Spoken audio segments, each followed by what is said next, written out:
गरीबों के बच्चे भी खाना खा सके त्योहार में, इसलिए भगवान खुद बिक जाते हैं बाजार में।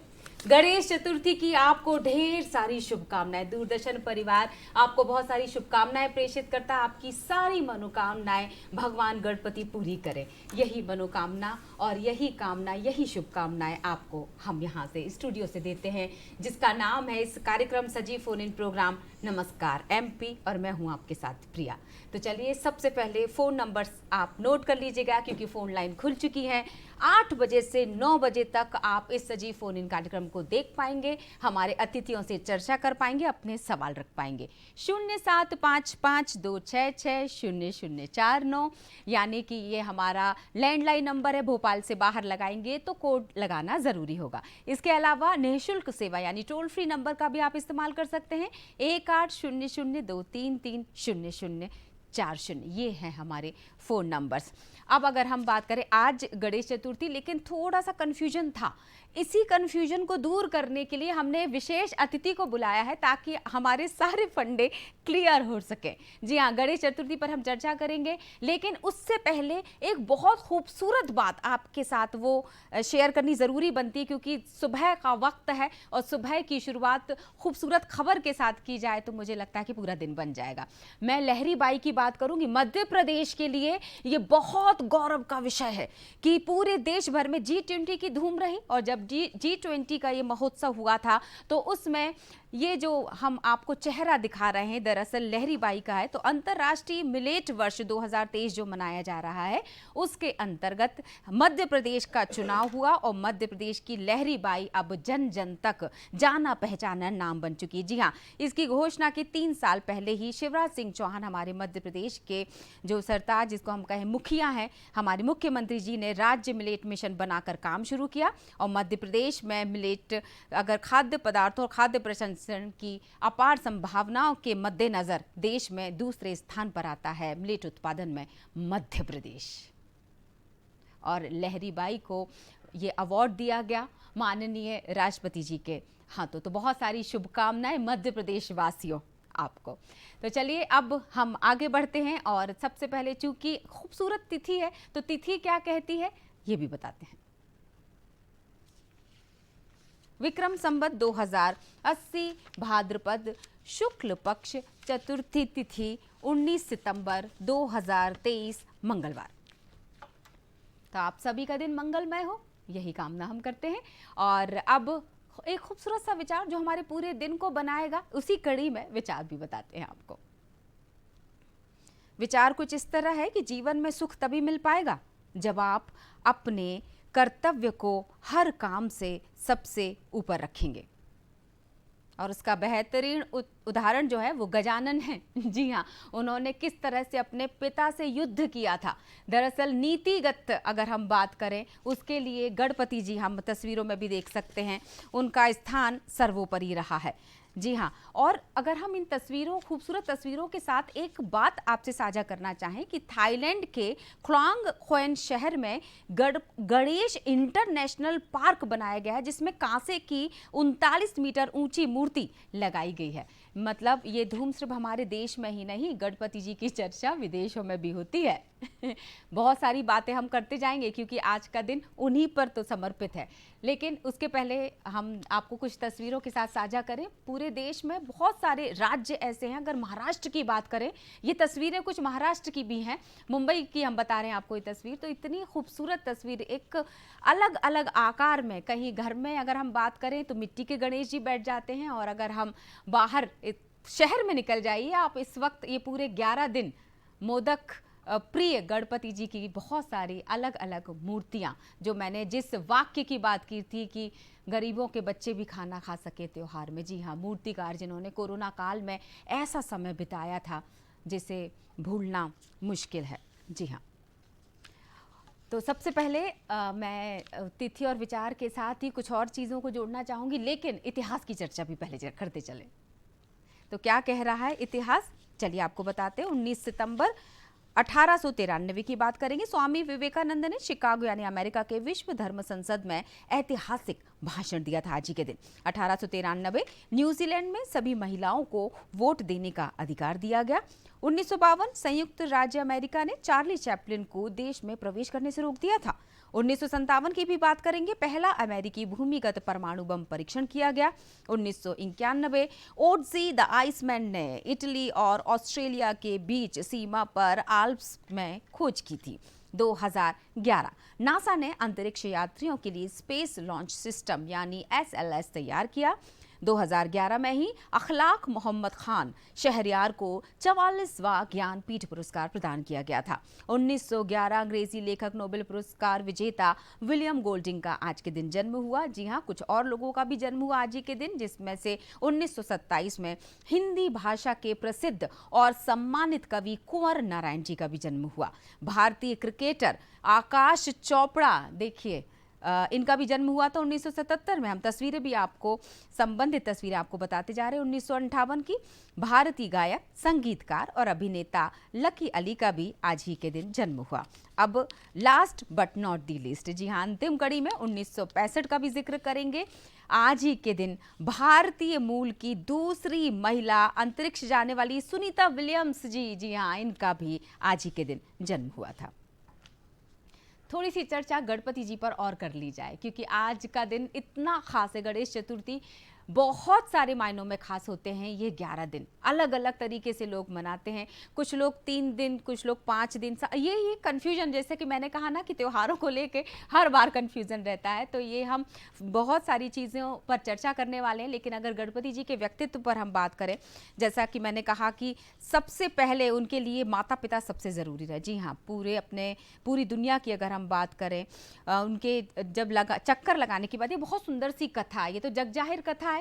और जिस तरह से जब पूरे ब्रह्मांड की परिक्रमा करने की बात आई, तो उन्होंने सिर्फ और सिर्फ अपने माता पिता की परिक्रमा कर ली, जिससे इस बात का भान हुआ कि माता पिता से बड़ा दुनिया में कोई हो ही नहीं सकता, वही पूरे ब्रह्मांड होते हैं। जी हाँ, और अगर हम काम को ना छोड़े अधूरा वाली बात को आगे बढ़ाना चाहें गणपति जी के व्यक्तित्व से, तो ऐसा कहा जाता है कि एक बार महाकाव्य लिखते वक्त भगवान गणेश की कलम टूट गई, जिसके बाद उन्होंने बिना रुके अपना एक दांत तोड़ दिया और उससे भी लिखने लग गए।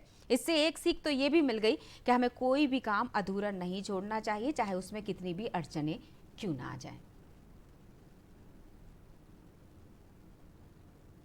और ऐसा ही विशाल व्यक्तित्व रहा है उनके, चाहे बड़े कान की बात करें, लंबोदर जिससे उनका नाम पड़ा, इसकी बात करें, हाथी दंत तो मैं आपको बता ही चुकी हूँ।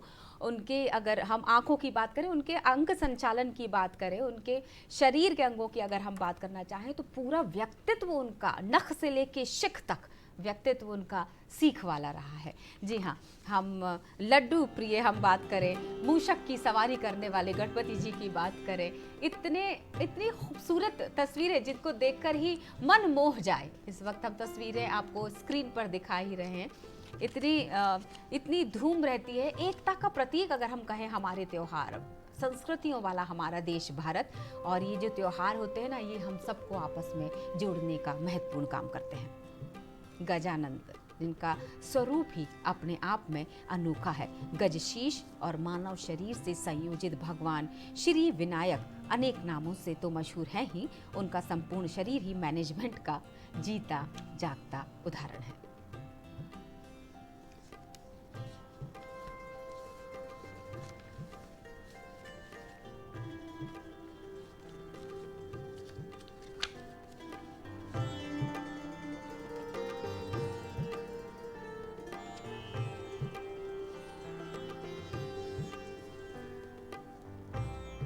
बड़ा सिर और बड़ी सोच, जी हाँ, बड़ा सिर उनकी बड़ी सोच को दर्शाता है।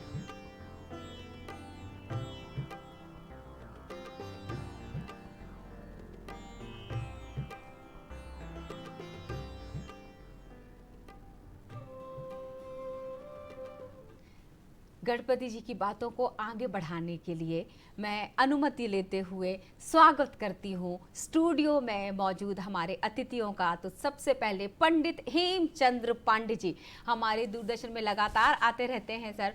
उनकी लेखनी से तो हम सब वाकिफ हैं, उनके नाम से हम सब वाकिफ हैं, अब चेहरे को भी अच्छी तरह से पहचान लीजिएगा। ज्योतिषाचार्य हैं और जिस तरह से हम उनसे चर्चा को आगे बढ़ाएंगे, लेकिन उसके पहले हमारे एक और अतिथि हैं, आपको बेहतर निवेश की योजनाओं के बारे में बताने वाले हैं। क्योंकि अगर गणेश जी की हम बात करना चाहें तो निवेश शब्द उनके साथ जुड़ जाता है। जाने माने शहर के अर्थशास्त्री बल्कि प्रदेश के जाना माना चेहरा, हम बात करेंगे डॉक्टर अतुल दुबे जी की, और ये भी लगातार दूरदर्शन परिवार का हिस्सा रहे हैं। और सर समय समय पर आते हैं और आपको बता देते हैं कि बचत और निवेश में क्या बड़ा अंतर है। बहुत बहुत स्वागत है आप दोनों का सर। धन्यवाद। पंडित जी, चूंकि आप बिल्कुल दक्ष हैं इस चीज में कि मैं आपसे अनुरोध करूंगी कि इस कार्यक्रम की विधिवत शुरुआत के साथ ही आप खूबसूरत सा श्लोक गणपति जी को समर्पित करते हुए। देखिएगा प्रिया जी, सबसे महत्वपूर्ण बात यह है कि गणपति जी की आपने बहुत सारा विस्तार से बताया है। मैं एक गणपति जी की गायत्री, गणेश गायत्री, जिसका हमेशा पाठ अगर करेंगे तो जीवन में कभी विघ्न नहीं आएंगे। तो सुन लीजिएगा, एक दंताय विद्महे वक्रतुंडाय धीमहि तन्नो दंती प्रचोदयात्। तो इस प्रकार से ये जो गणेश गायत्री हैं, इन गणेश गायत्री का मंत्र का पाठ अगर प्रतिदिन करते रहें तो किसी भी प्रकार के ग्रह का अशुभत्व प्राप्त नहीं होगा, शुभत्व रहेगा। और प्रसन्न वदनम ध्यायेत् सर्व विघ्नोपशांतये। इस प्रकार से जो प्रसन्न वदन भगवान गणपति जी का है, इसका ध्यान करने से सब प्रकार के विघ्न खत्म हो जाते हैं। तो सभी विघ्नों का अगर शमन करना है तो भगवान गणपति जी, गणेश जी को ध्यान करना चाहिए, क्योंकि ये प्रथम पूज्य है। जैसे आपने निवेश की बात करी प्रिया जी, कोई भी काम होता है तो हमारे यहाँ प्रचलन में है कि काम का श्री गणेश हो गया। तो श्री गणेश का मतलब ही यही कि कार्य का आरंभ करना। तो हमारे वैदिक संस्कृति में है कि कार्यारंभ के सबसे पहले भगवान गणेश जी की भी पूजन करना चाहिए। भगवान गणेश जी के बारे में ये विशेष रूप से ये है कि आज मनाएं कल मनाएं। भगवान गणेश जी की जो जन्म है वो मध्याह्न में हुआ था। तो माता पार्वती ने हल्दी लगाई थी और हल्दी के लेपन को जब खोला था उस समय में गणेश जी को प्राण प्रतिष्ठित कर दिया था, और वो दोपहर का समय है। तो चतुर्थी जब दोपहर में होती है उस दिन गणेश चतुर्थी मनाई जाती है। आज दोपहर में 1:48 तक चतुर्थी है। तो इसका मतलब ये है कि आज ही गणेश जी का चतुर्थी मनाई जाना चाहिए जी। अब मतलब घर घर विराजे गणपति 1:41 पर मतलब तब तक चतुर्थी है तो गणपति जी का मतलब तब तक वो स्थिति रहेगी। अब जहाँ तक मैं सोचता हूँ समय हो रहा है प्रिया जी, कि सब लोग तैयारी कर रहे हैं, पार्थिव पूजन करना है, स्थापित करना है मूर्तियों का। तो उसके लिए अभी 11 बजे से लेकर के 12:15 तक गणपति जी स्थापना की बहुत अच्छा मुहूर्त है। यह अभिजीत भी कहलाता है। इस समय में स्थापना करने के से धन धान्य की वृद्धि होती है, और अष्ट सिद्धि और नवनिधि के दाता है भगवान गणपति जी। तो अष्ट सिद्धि और नवनिधि प्राप्त होती है। तो इसके कारण से ये 11 बजे से 12:15 के बीच में स्थापना कर लें। 10 दिवस की है ये गणपति स्थापना। 10 दिवस का पर्व है और ये पर्व 10 दिवस तक मनाया जाना चाहिए। इसमें अनंत चतुर्दशी जो पर्व है 28 सितंबर गुरुवार को होगा। तब तक धूमधाम से गणेश जी की जो पूजन करेगा उसको बहुत रिद्धि सिद्धि और श्री प्राप्त होगी। श्री वाले हमारे बगल में बैठे हैं, श्री प्राप्त। मैं बोलने ही वाली थी कि जब श्री की बात हो ही गई है तो मैं अतुल जी के पास आ जाती हूँ। अतुल जी, बेहतर निवेश की योजना ये हमारा विषय है। आपको क्या लगता है कि अगर निवेश की हम बात करें और पैसे के प्रबंधन की अगर हम बात करें तो गणपति जी भी इसमें जुड़ते हैं उनके प्रबंधन से? बिल्कुल प्रिया जी, आपने बहुत अच्छी बात शुरू करी और पंडित जी ने तो कहा ही कि धन धान्य के जो है वो दाता हैं। तो जब हम यहाँ पर आज जो है एक संकल्प लें और यहाँ से निवेश की प्रति जो है हमारी आस्था बढ़े और निवेश में हम जो है निरंतर प्लान करते रहें और उसमें जो है बढ़त करते रहें। इसके लिए सबसे ज़्यादा ज़रूरी है कि हम अपने आप को दो तरीके से पहचानना शुरू करें। सही। एक खर्चों में क्या होती है कि एक नीड होता है और एक वांट होता है। हाँ। अगर वो सेग्रीगेशन हम आज से संकल्प ले लें कि हम अपने खर्चों में नीड और वांट को सेग्रीगेट करेंगे, हाँ। कि कौन सी चीज हमारी आवश्यकता है और कौन सी चीज हमारी जरूरत है। ठीक है। यहाँ पर अगर हमने इस तरह का सेग्रीगेशन ले लिया तो अवश्य ही गणेश जी आज के दिन से जो है आपके धन धान में वृद्धि करने का आशीर्वाद तो दे ही देंगे। हाँ। क्योंकि नीड और वांट जब आप स्पेसिफाई करते हैं तो वहां पर आपके खर्चों पे कंट्रोल लगाना, और जब खर्चे जो है कंट्रोल में आ जाते हैं तो जाहिर सी बात है वो पैसे बचत के रूप में आपके पास दिखने लगते हैं, और जब बचत के रूप में दिखने लगते हैं तो वहां से शुरू होता है निवेश। बिल्कुल सही जी एकदम। मतलब लक्ष्मी जी के साथ अगर गणपति जी को रखा जाता है, जब भी क्या पूजन की वक्त हम बात करें तो मतलब गणपति जी सद्बुद्धि देने वाले, देने तो वाले। जब लक्ष्मी आपके पास आए तो कैसे उस सद्बुद्धि के साथ उसका इस्तेमाल करें, ये बेहतरीन Exactly. मुझे लगता है तो कि ये तालमेल है। दोनों सिक्के के दो पहलू हैं। सद्बुद्धि, जैसा कि आपने कहा ना, सद्बुद्धि आ जाए जी। और फिर उसके बाद लक्ष्मी जी का आगमन तो निश्चित ही जी। हो जाता है। बिल्कुल। एक कॉलर जुड़ गए हैं आप जी। दोनों की चर्चाओं के साथ ही, और वो जुड़ेंगे भोपाल से। आकाश शर्मा उनका नाम है। बहुत बहुत स्वागत है आकाश जी। जी, गुड मॉर्निंग मैडम। जी। आदरणीय किससे सर सवाल? को भी सादर प्रणाम। जी। मैडम, मेरा प्रश्न ये, सामान्यतः कहा जाता है फाइनेंशियल प्लानिंग में कोई रेंटल इनकम भी होना चाहिए व्यक्ति को, जी जी और उसमें शॉप प्रेफर करते हैं सामान्यतः की दुकान खरीदे। अब मुझे ऐसा लगता है कि आप आसपास में देखता हूँ भोपाल में, विदिशा में कि बहुत सारी दुकानें बन गई हैं इस तरह, होता है। तो उससे डिमांड सप्लाई भी बिगड़ी है, तो क्या इस स्थिति में भी व्यक्ति को शॉप खरीदना एक अच्छा निर्णय होगा? जी। बहुत बहुत शुक्रिया डॉक्टर साहब। जी डॉक्टर आकाश जी शर्मा का नमस्कार। पूरा नाम। सबसे पहले तो देखिए कि जब हम कहीं निवेश करते हैं तो उससे हमें क्या आय प्राप्त होगी। अगर ये आपका डिसीजन बहुत अच्छा होगा अगर आप बिजनेस काइंड ऑफ एसेट्स में इन्वेस्टमेंट करते हैं। ठीक है। बहुत से लोगों का ये मानना रहता है कि हम रेजिडेंशियल में निवेश करें। रेजिडेंशियल में निवेश करने के बाद जो हमें एक आय प्राप्त होती है रेंटल इनकम के फॉर्म में, और जो जमीन की कीमत में वृद्धि या उस मकान की कीमत में वृद्धि आती है वो इन्फ्लेशन को बीट नहीं कर पाती। लेकिन ये जो कमर्शियल स्पेस को खरीदने का विचार है, हाँ। वहां पर दोनों तरीके से देखा जाए कि रेंटल इनकम में भी वृद्धि होती है और उसकी कीमत में भी तेजी से वृद्धि होती है, क्योंकि वहां से व्यापार व्यवसाय का संचालन होता है, और व्यापार व्यवसाय के संचालन पर लोग अधिक किराया देने को भी तैयार हो जाते हैं और कीमत भी अधिक देते हैं। तो वहां पर वृद्धि जो है इन्फ्लेशन को बीट करता हुआ मिलता है। हाँ। तो ऐसी सिचुएशन में आकाश जी बिल्कुल आप जो है निवेश करें कमर्शियल स्पेस में। जी। भले ही कितनी डिमांड बढ़ रही हो, तो ये समझने की बात है कि आज की डेट में व्यापार व्यवसाय की तरफ लोगों का रुझान अधिक से अधिक हो रहा है। भविष्य में इसकी कीमतें और बढ़ने के आसार तो हैं। मतलब ऐसा कर लेना जी, चाहिए। बिल्कुल करना गणपति चाहिए। जी की चर्चा कर रहे हैं और गणपति जी के पिता का नाम शंकर है। फिलहाल तो मैं इसलिए इसको संकेत दे रही हूँ क्योंकि हमारे साथ एक और कॉलर जुड़ चुके हैं, और स्वागत करूंगी मैं शंकर जी का। आप किससे सवाल रखना चाहेंगे बताइएगा। हाँ मैडम, मेरा एक सवाल है। हेलो। हाँ जी, बताइए मेरा कृपया।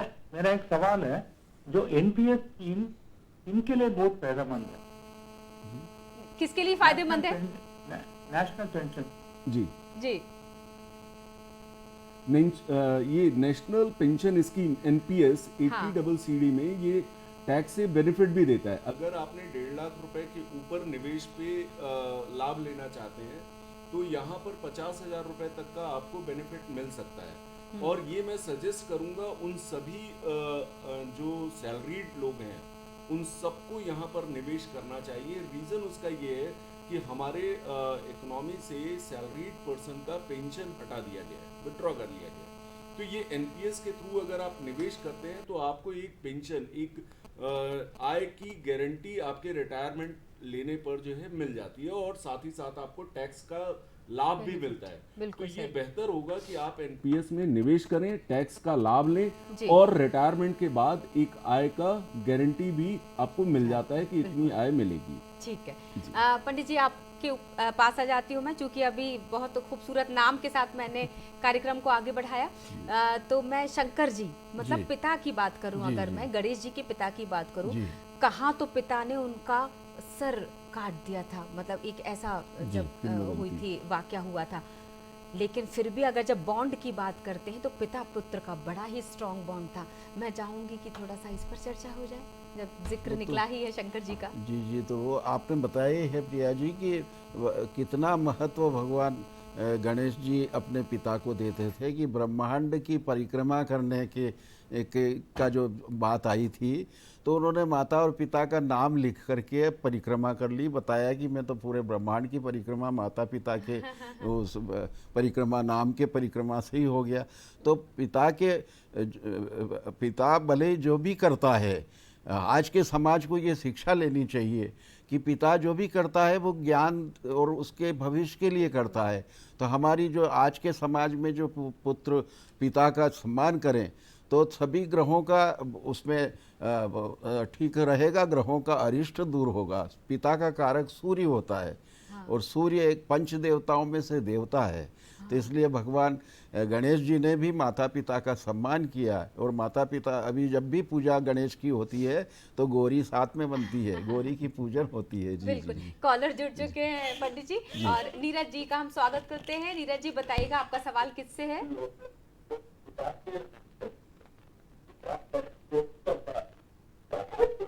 कुछ नेटवर्क का शायद इशू है। जी नीरज जी, मैं आपसे अनुरोध करूंगी एक बार फिर से फोन काट कर लगाइएगा, जहां नेटवर्क अच्छा आता हो। तब तक मैं बातचीत को आगे बढ़ा लेती हूँ। पंडित जी आपके साथ 10 दिन जी पूजन अर्चन कंटिन्यू रहेगा क्या? हर दिन की पूजा की विधि अलग अलग होगी? नहीं, भगवान गणेश जी की जो पूजन नियमित होती है, पंचोपचार से पूजन होती है। तो वो पंचोपचार से पूजन होना चाहिए, पर वो विधि अलग विधि नहीं होती।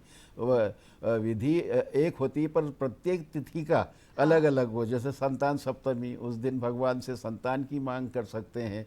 तो इस प्रकार से अलग अलग तिथियों में अलग अलग मतलब मान्यता रहती है। भगवान गणेश के कई स्वरूप है, अष्ट विनायक हैं।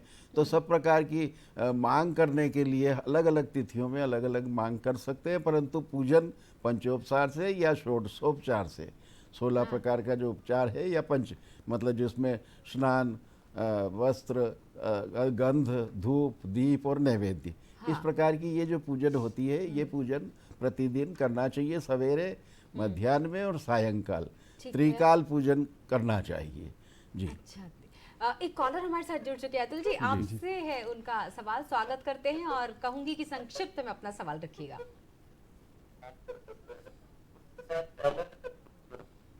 हेलो। हाँ जी, बताइएगा कृपया। हेलो। आपकी आवाज आ रही है, आप सवाल रखिएगा। या मैं नीरज अजनारिया भोपाल से। जी। एक्चुअली मेरा सवाल ये है कि अभी जैसे मैं सर्विस करता हूँ ठीक। और मार्केट में इतनी वॉलेटिलिटी है, हम्म। तो अभी मुझे इस वक्त लमसम में इन्वेस्ट करना चाहिए या एसआईपी के माध्यम से इन्वेस्ट करना चाहिए? जी बिल्कुल, धन्यवाद। नीरज जी नमस्कार। आपका प्रश्न बहुत लाजमी है, क्योंकि इस समय लोगों को ये लग रहा है कि मार्केट जो है बहुत तेजी से ऊपर आ रहा है। लोग कंफ्यूजन क्रिएट हो रहा है कि वॉलेटिलिटी मार्केट में ज्यादा है। खासतौर से ये युवाओं के लिए जिन्होंने सवाल रखा बिल्कुल है। बिल्कुल, हाँ। ये जो है बहुत आवश्यक है कि आप संभल करके कदम रखें। अगर आप नए निवेशक हैं तो जरूरी है कि आप सिप के माध्यम से ही जाएं। लेकिन अगर आपके पास निवेश का अनुभव है तो मैं आपको ये बता दूं कि आप ये डिसाइड करें कि कितने समय के लिए आप निवेश करना चाहते हैं, वो इम्पॉर्टेंट है। अगर आपके पास अवधि 3 साल 5 साल से अधिक है तो अवश्य इस समय निवेश कर लें। उसकी वजह क्या है कि आने वाले 3 से 5 साल में मार्केट हमारा बहुत ही एक अच्छी ऊंचाई पर होगा, जहां पर जो है मैं कहता हूं कि आपको बहुत अच्छी मात्रा में लाभ भी होगा। प्लस इसके साथ ही आप ये देखें कि पिछले 2 वर्षों में, विगत 2 वर्षों में मार्केट ने कोई बहुत अच्छा रिटर्न नहीं दिया है, जो उसका एक बेंच मार्क है।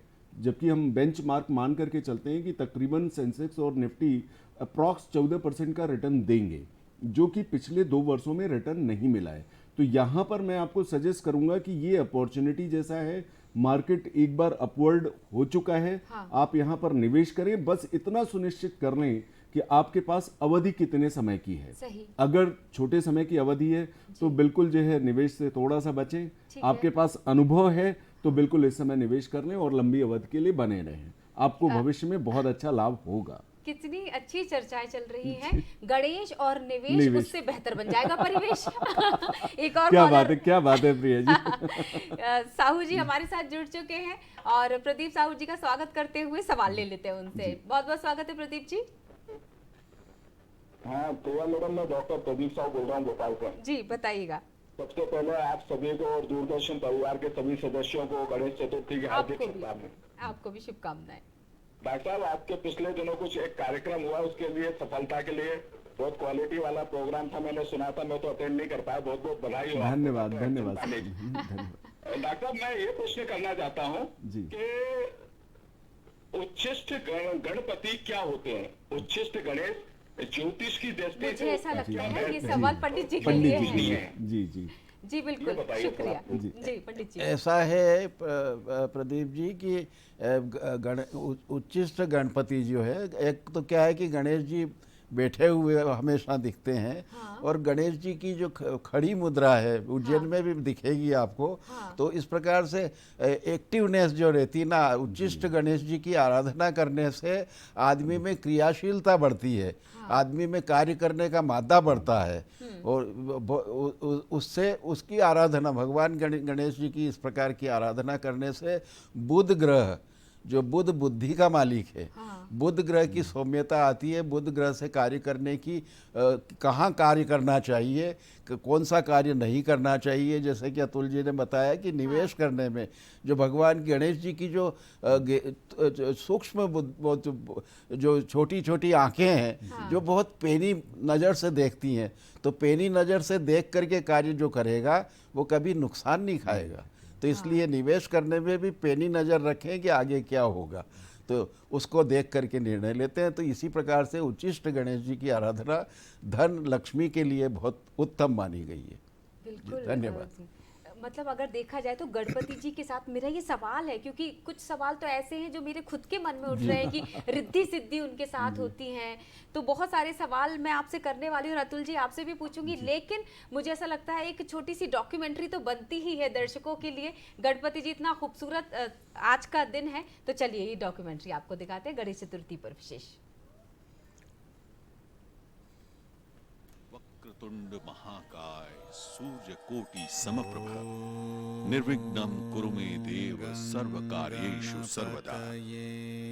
घुमावदार सूंड वाले विशालकाय करोड़ों सूर्यों के समान महान प्रतिभाशाली मेरे प्रभु हमेशा मेरे सारे कार्य बिना विघ्न के पूर्ण करें। मंगल मूर्ति भगवान श्री गणेश किसी भी कार्य के शुभारंभ में पूजे जाते हैं।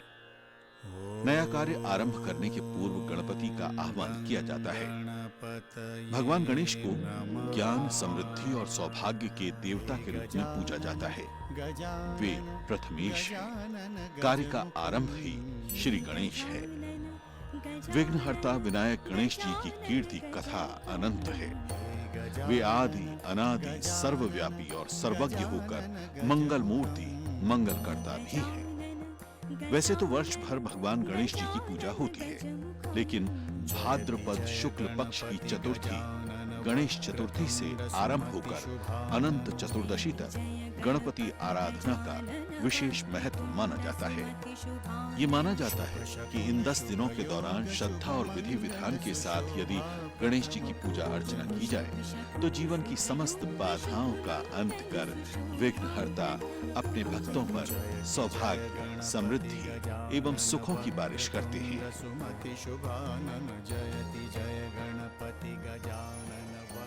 10 दिवसीय गणेश उत्सव का आरंभ चतुर्थी पर होता है।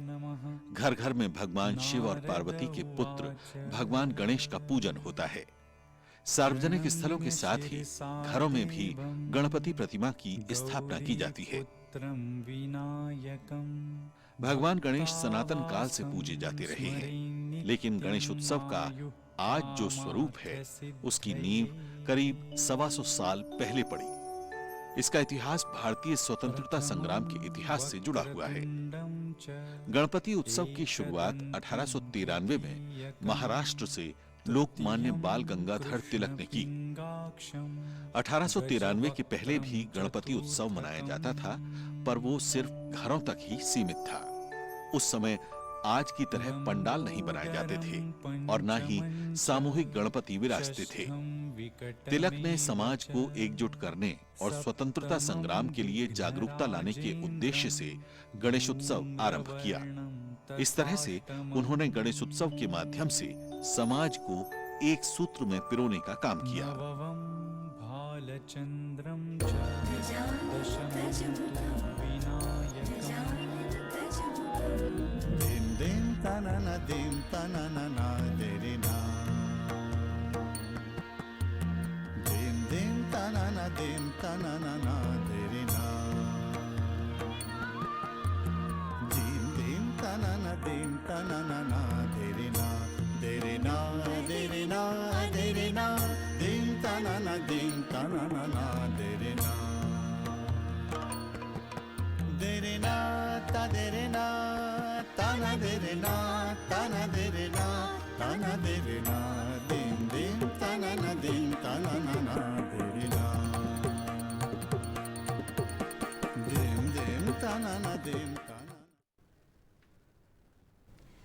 क्या आप मध्य प्रदेश से बाहर यानी राजस्थान की तरफ रहते हैं क्या?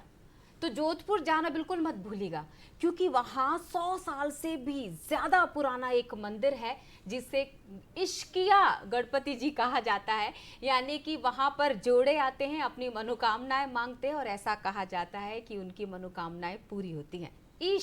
ऐसा होता है। एक बार जाइएगा जरूर। तो हम गणपति जी पर चर्चा कर रहे हैं और इतनी खूबसूरत आपको दृश्य, इतने खूबसूरत आपको हमने ये कहानी की अगर मैं बात करना चाहूँ तो एक दंताय वक्रतुंडाय गौरी तनयाय धीमहि, तो ये पूरे श्लोक की हम चर्चा करेंगे। लेकिन उससे पहले एक और कॉलर जुड़ चुके हैं, स्वागत करते हैं और उनका सवाल ले लेते हैं।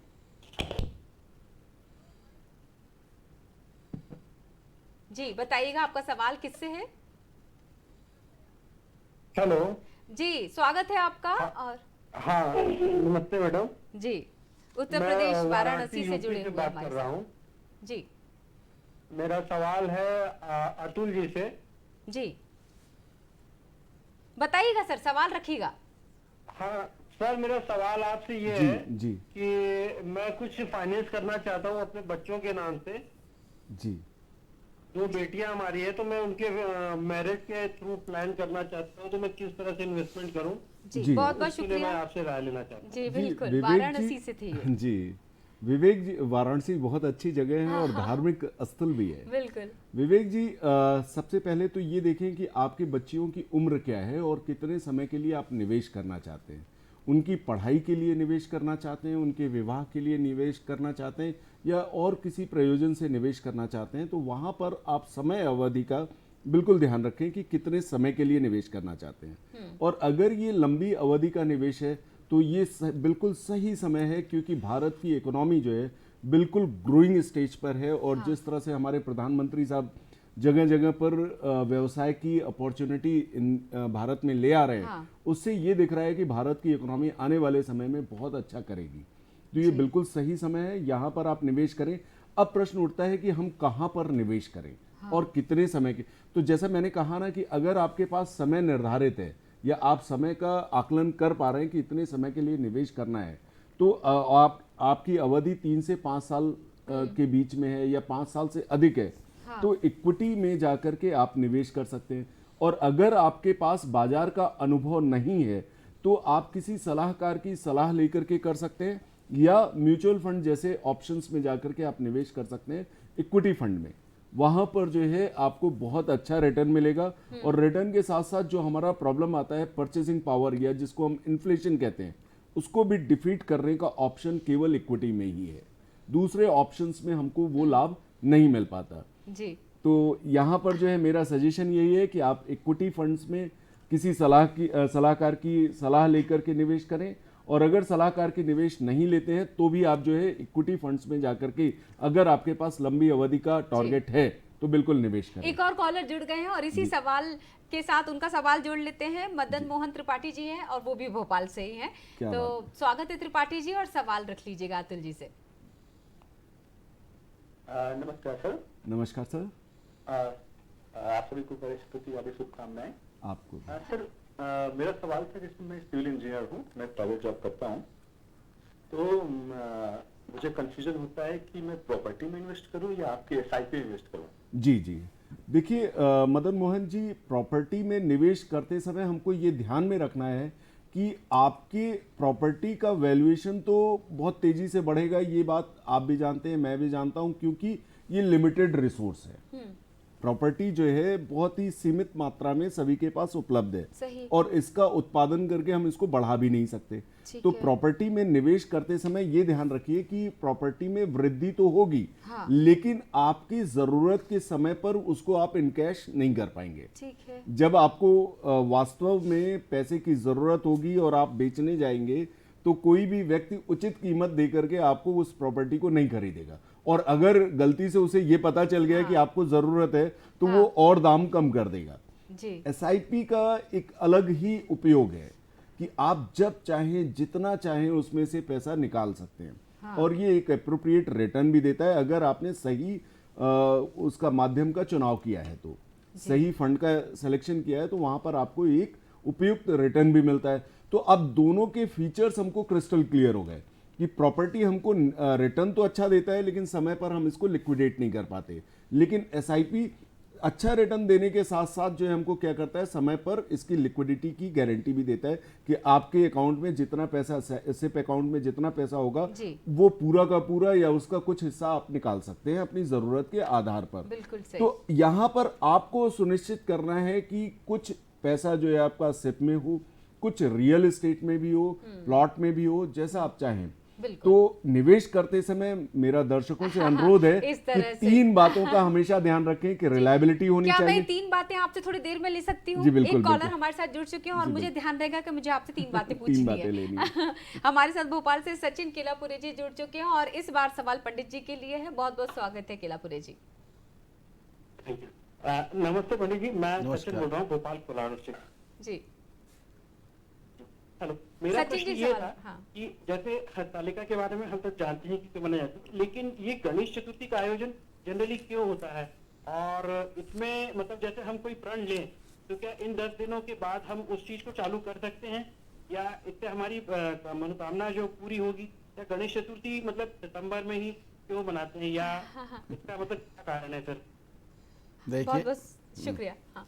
देखिए सचिन जी, गणेश चतुर्थी भाद्रपद शुक्ल पक्ष चतुर्थी तिथि पे ही मनाई जाती है।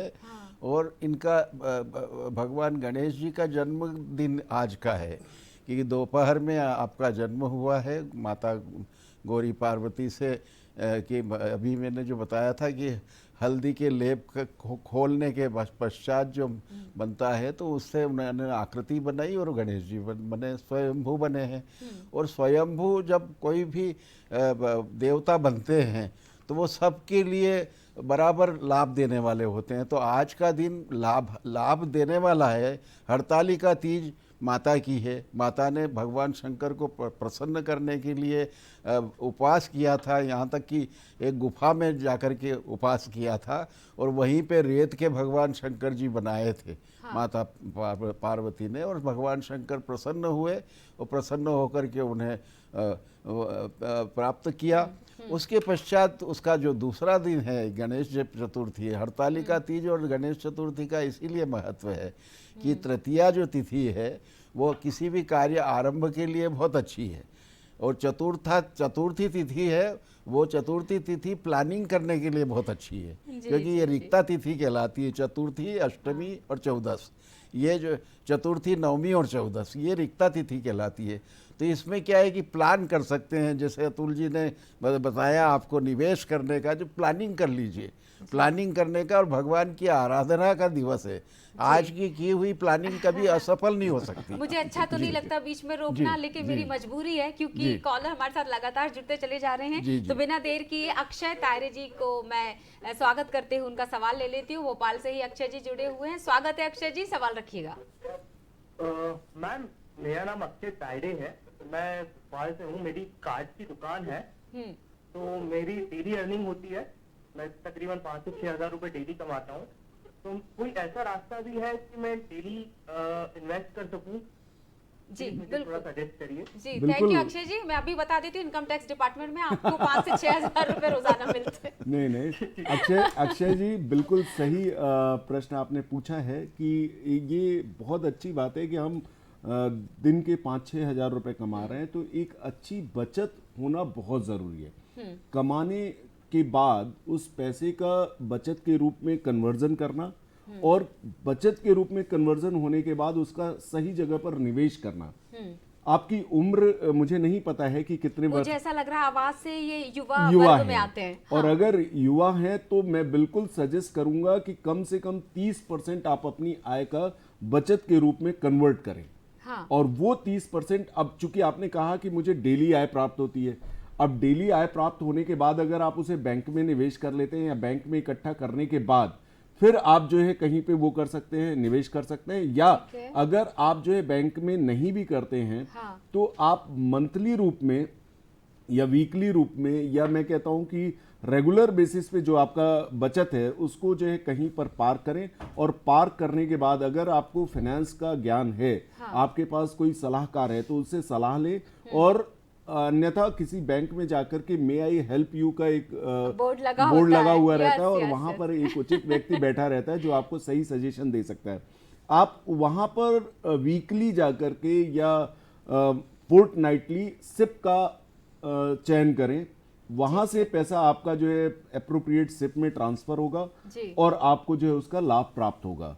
तो बेहतर होगा कि आप अपनी बचत का एक हिस्सा जो डेली बचत है, आजकल जो है अगर एटीएम मशीन्स में भी जाकर के देखेंगे तो वहां पे डिपॉजिट करने की सुविधा है। तो आप अपने शॉप से जब भी फ्री होते हैं, रात में लौटते समय अपनी आय का एक कुछ हिस्सा जो है उस एटीएम में डिपॉजिट कर दें। हाँ। कोई आपसे प्रश्न नहीं करेगा। हाँ, अक्षय जी समझ गए होंगे, मुझे ऐसा लगता है इतने में आपको संकेत मिल चुका है। वहां पे अक्षय जी, बचत करें और निवेश करें। हाँ, तो फिर बिल्कुल आवाज लगाइए, मे आई हेल्प यू।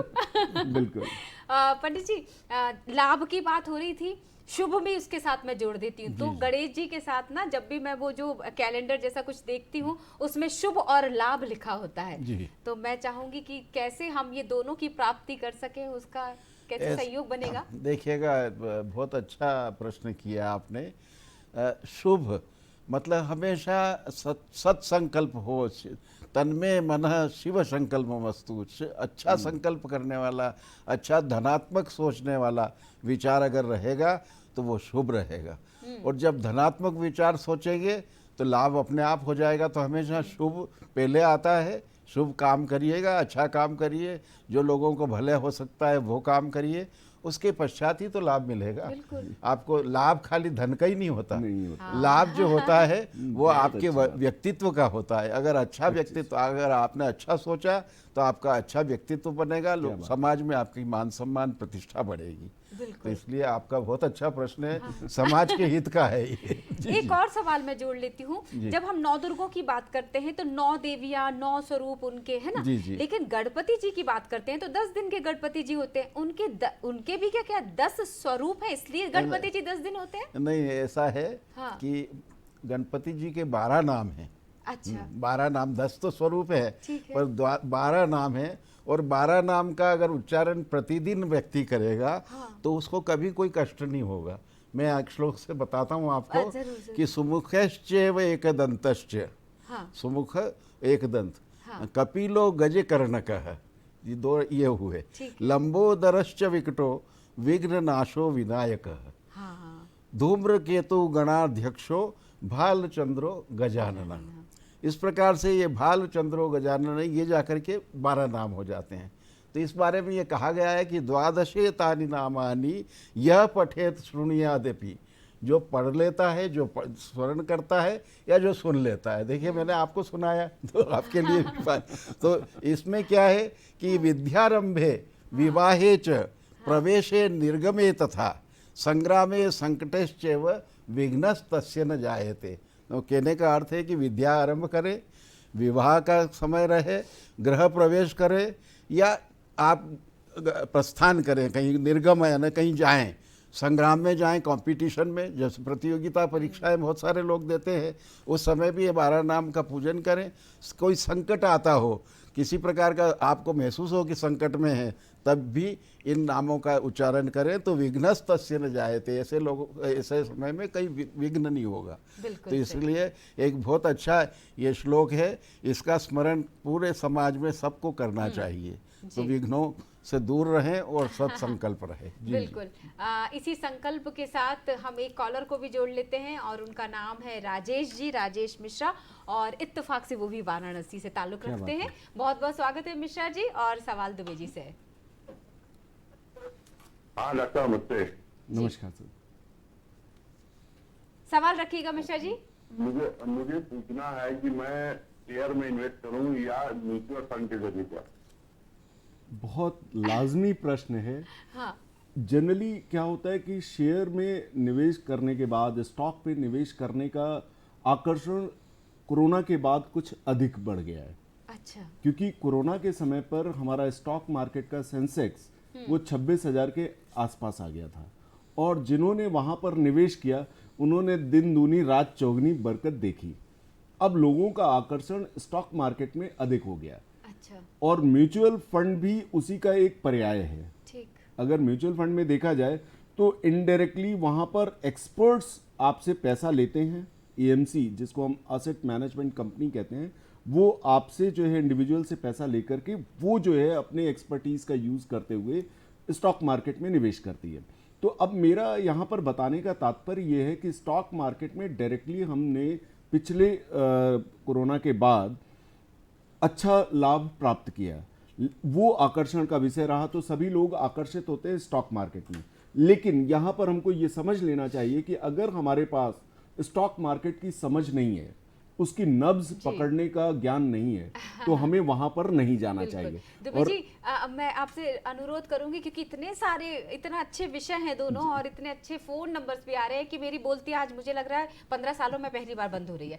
हमारे साथ जुड़े हैं कृष्णन जी भोपाल से, और वो भी आपसे ही सवाल रखना चाह रहे हैं। सवाल भी संक्षिप्त में लेंगे और अनुरोध की हम जवाब भी संक्षिप्त में देंगे। बहुत बहुत स्वागत है। एक प्रश्न है जी। ये स्वैप करके जो बोलते हैं म्यूचुअल फंड में, सिस्टमैटिक विड्रॉल प्लान, जी। इनके लिए लाभदायक है, कौन इसको इस्तेमाल कर सकते हैं, उसके बारे में कर सकते हैं? SWP देखिए सर, जनरली उन लोगों के लिए लाभदायी है जो लोग एक रेगुलर आय प्राप्त करना चाहते हैं अपने निवेश से।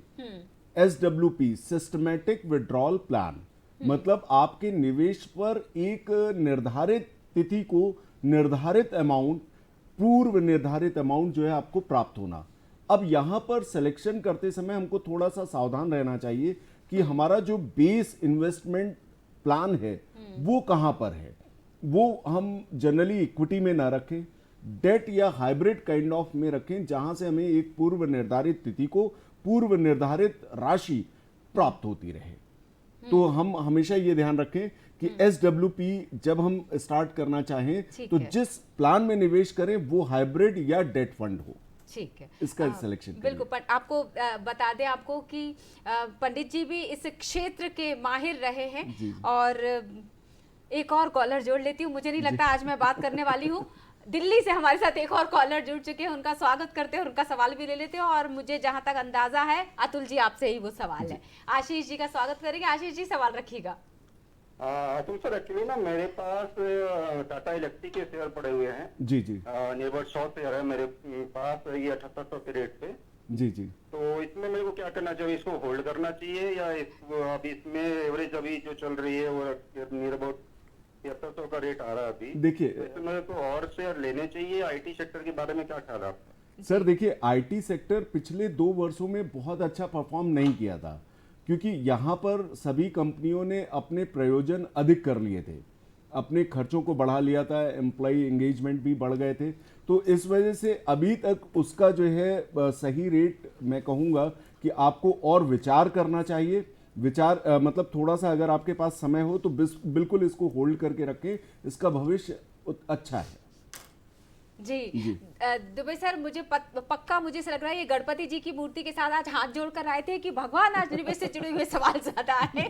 देखिए, गणेश जी के साथ जो है शुभ और लाभ, जैसे पंडित जी ने कहा कि ये बिल्कुल लाजमी बात है। और आज के दिन अगर हम जो है किसी चीज का संकल्प करते हैं तो गणेश जी उसके साथ है। और मैं बिल्कुल कॉन्फिडेंस के साथ कह सकता हूं कि वहां पर मुझे लगता है हम दोनों ना इसका जवाब बिल्कुल ले ही लेते हैं कि वाकई क्या अगर हम सुबह हाथ जोड़कर गणपति जी से पूछे तो उनकी मनोकामना, मतलब हमारी मनोकामना पूरी हो सकती है। देखिएगा प्रिया जी, सबसे बड़ी बात पंडित है जी, एक कॉलर जुड़ गए हैं हाँ, और चलो। इस बार खुशी की बात है कि वो आपसे सवाल करना जी, चाहते जी, जी, हैं। जी, सुरभि हमारे साथ फोन लाइन पर जुड़ चुकी है, बहुत बहुत स्वागत करती हूँ सुरभि जी का। नमस्कार पंडित जी। नमस्कार नमस्कार जी। जी सवाल रखिएगा सुरभि जी। हाँ नमस्कार पंडित जी। जी नमस्कार। सुरभि जी टीवी की आवाज कम कर दीजिए और अपना सवाल रख लीजिए। हाँ पंडित जी, सवाल ये था कि अगर हमारे घर में पितृ दोष है जी तो उसका सबसे अच्छा निवारण क्या हो सकता है? जी बहुत बहुत शुक्रिया। देखिए, पितृदोष के निवारण के लिए सबसे महत्वपूर्ण बात है कि पिता के आज्ञा का पालन करें, पिता के सवेरे दर्शन करें, चरण स्पर्श करें।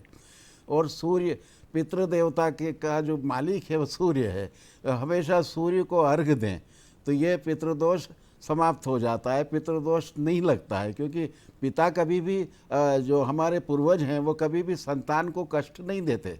ये सिर्फ सूर्य कमज़ोर होने का कारण पितृदोष बताते हैं सभी ज्योतिषी लोग। तो सूर्य को बलवान करने के लिए प्रातःकालीन सूर्य जब रहे तब पूर्व दिशा में थोड़ा भ्रमण करें, थोड़ा घूमें और स्नान करने के पश्चात भगवान सूर्य को अर्घ दें, तो निश्चित रूप से पितृदोष शमन हो जाएगा।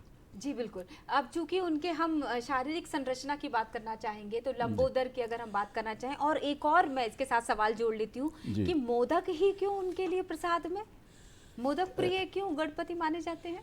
अब ऐसा है कि भगवान जो है मीठे को पसंद करते हैं। भगवान का जो स्वरूप है लंबोदर है, तो लंबोदर है और मोदक भगवान को इसलिए पसंद करते हैं कि ये विघ्नों को दूर करने की क्षमता है, और दाएं हाथ में मोदक रहता है और सूंड से मोदक को भक्षण करते हैं।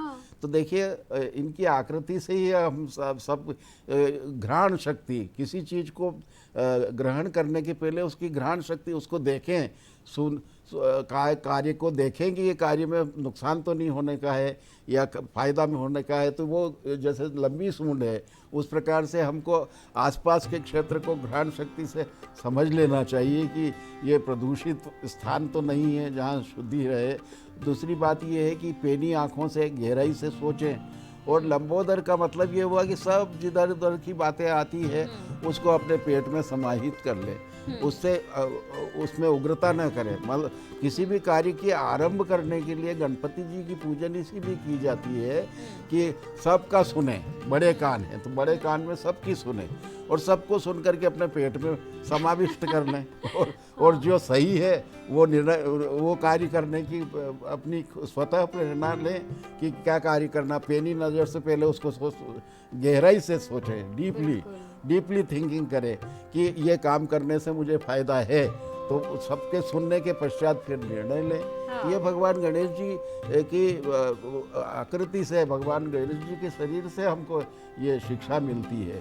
तो ये शिक्षा ग्रहण करके ही आदमी अच्छा सफलता से जीवन को प्राप्त कर सकता है। सबसे बड़ी बात यह है कि हमारे शुक्ल यजुर्वेद में भगवान गणेश जी को एक श्लोक है, सबसे पहले ही श्लोक है, ओम गणानान्त्वा गणपति घुम हवामहे, प्रियाणान्त्वा प्रियपति घुम हवामहे, निधीनान्त्वा निधिपति घुम हवामहे, बसो मम आहम जानी गर्भध्वम त्वम जासी गर्भध्वम। तो निधिनान्त्वा, निधि के लिए अतुल जी बैठे ही हैं और प्रियाणान्त्वा के आप बैठी हैं प्रिया जी, कि जो भगवान गणपति जी गुणों की खान है, और गुणों की खान होने के पश्चात संसार की प्रिय वस्तुओं का पालक है। ये श्लोक में ये कहा गया है कि संसार की प्रिय वस्तुओं का वो पालक है, और हमारी जो अखिल निधियों का रक्षक है। जो हमारे पास पैसा है, जो संपत्ति है, उसका रक्षा करने वाला वही है। ये सारी चीजें तो समझ में आ गई। जी, जी। एक और सवाल मैं जोड़ी लेती हूँ आपसे कि मूषक ही सवारी क्यों? मूषक सवारी जो भगवान ने रखी है, सबसे महत्वपूर्ण ये है कि छोटे से छोटे लोगों को भी साथ में रखें। आप जो है बड़े बन गए, आपने बहुत वर्चस्व स्थापित कर लिया, और अगर छोटों को भूल गए तो छोटों को नहीं भूलना चाहिए। मूषक की सवारी, भगवान को मूषक की सवारी इसीलिए मानी उन्होंने कि सबसे छोटा वाहन है, और उसको उन्होंने अपने अंगीकार किया। तो इस कारण से हमेशा कार्य करने में छोटी सी छोटी बात की भूल ना हो, ये ध्यान रखना आज मेरी चाहिए। भूमिकाएं मेरे सारे दर्शकों ने निभा ली है, तो समय यही इजाजत दे रहा कि मैं धन्यवाद कर लूँ अतुल जी। सबसे पहले पंडित जी आपका बहुत बहुत जी, शुक्रिया। बहुत-बहुत धन्यवाद। अतुल जी बहुत बहुत शुक्रिया, निवेश बताया और गणेश का परिवेश बताया। जी। तो इसी के साथ मैं अनुमति चाहूंगी आपसे। हमें उम्मीद है आपको हमारा कार्यक्रम पसंद आया होगा। तो गणेश चतुर्थी की आपको एक बार फिर से जाने से पहले ढेर सारी शुभकामनाएं आपको देती हूँ। भगवान गणेश आपकी सारी मनोकामनाएं पूरी करें। इसी के साथ नमस्कार।